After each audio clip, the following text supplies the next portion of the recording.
Le ragazze si lanciano ad occhi chiusi nelle avventure, qualche volta confondono sta bugia e sta verità. Seguono l'istinto e l'istinto le aiuterà.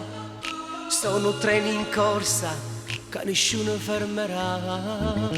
Le ragazze decidono il destino dei loro amori.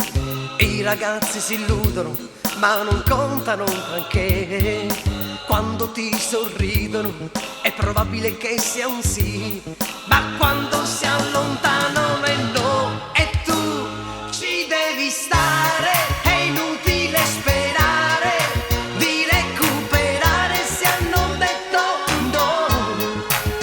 Meglio sparire, non telefonare per sentirsi dire un'altra volta no, come se non ti importasse più, senza farti mai vedere giù.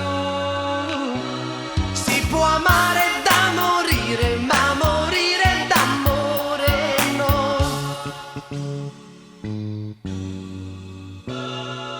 Le ragazze che ispirano tutti i testi delle canzoni sono sempre al centro dei discorsi di tutti noi, che non conosciamo nemmeno la metà di tutto quel che pensano e dei segreti che ognuno ha.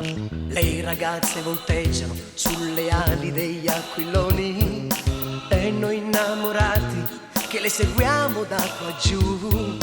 Guarda come planano, qualcuna scenderà, ma quando si allontanano e no. E tu ci devi stare, è inutile sperare di recuperare se hanno detto no. Meglio sparire, non telefonare per sentirsi dire un'altra volta no,